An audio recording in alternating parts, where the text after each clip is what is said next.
और आपका नाम और आप क्या वक्फ के पक्ष में हैं? मेरा नाम मौलाना कौकब मुश्तबा, राष्ट्रीय अध्यक्ष उलमा फाउंडेशन, उसी का आज वफद जेपीसी कमेटी के सामने पेश हुआ था, जिन्होंने अपने जो पॉइंट थे वो रखे हैं। इसलिए कि जब से 1954 से वक्फ एक्ट बना है और उस 1995 तक और 2024 तक औकाफ को बर्बाद किया गया है। अगर बर्बाद नहीं हुए हैं, लूटे नहीं गए हैं, तो हर वक्फ बोर्ड से 15 दिन के अंदर रिपोर्ट मंगाई जाए कि वक्फ बोर्ड में रजिस्टर्ड औकाफ की तादाद कितनी है और कितना टैक्स आता है और कितने जिंदा हैं, कितने मुर्दा हैं। जब ये सवाल पैदा होता है तो जो वक्फ के ऊपर काबिज हैं वो अधिकारी की शक्ल में हो, वक्फ बोर्ड के मेंबर की शक्ल में हो या चेयरमैन की शक्ल में हो, उनके पेट में दर्द होने लगता है। वक्फ प्रॉपर्टी किसी का जाती माल नहीं होती है। मुतवल्ली और चेयरमैन को सिर्फ इतना हक हासिल है कि वो उसकी हिफाजत करे, लेकिन वक्फ बोर्ड की जितनी भी प्रॉपर्टी है जब वाकिफ ने वक्फ कर दी तो वो भारत की होती है, भारतवासियों की होती है, मानवता के लिए होती है, जिस काम के लिए की गई है उसके लिए होती है।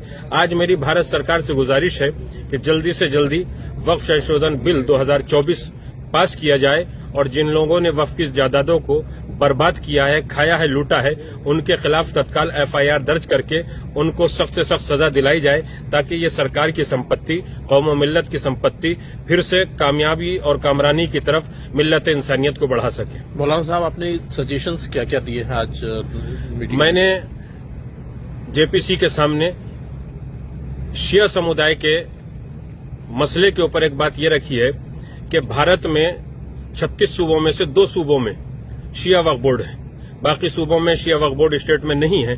तो मैंने कहा है कि इन 2 सूबों से वक्फ बोर्ड को खत्म करके पूरे भारत का शिया वक्फ परिषद की शक्ल में, शिया वक्फ बोर्ड की शक्ल में या शिया वक्फ काउंसिल की शक्ल में एक बना दिया जाए, ताकि किसी भी सूबे में किसी शिया को परेशानी न हो।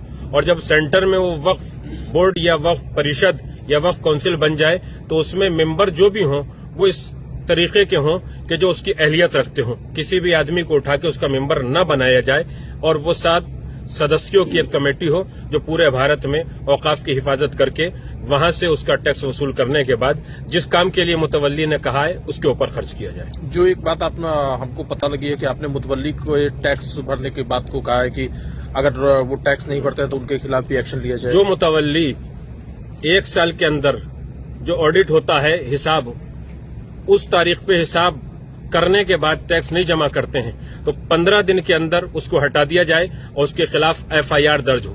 इसी एफआईआर से दर्ज होने से डरने के लिए मौलाना अरशद मदनी जैसे बहुत से मौलवी हिंदुस्तान के अंदर हाय तौबा मचाए हुए हैं कि वक्फ बिल पास न हो, वक्फ बिल पास न हो, वक्फ बिल पास न हो। अरे तुम्हारे साथ अगर कोई घटना हो जाती है तो बड़ी सजा दिलाना चाहते हो। कोई पूरे हिंदुस्तान को लूट के चला जाए, पहले महमूद गजनवी लूट के चला गया, दूसरे बादशाह वो लूट के चले गए, तो जो भी भारत की संपत्तियों को बर्बाद करेगा, लूटेगा, उसके खिलाफ एफआईआर भी दर्ज होगी, उसके पेट से वो माल निकाला भी जाएगा। ये भारत की संपत्तियां हैं।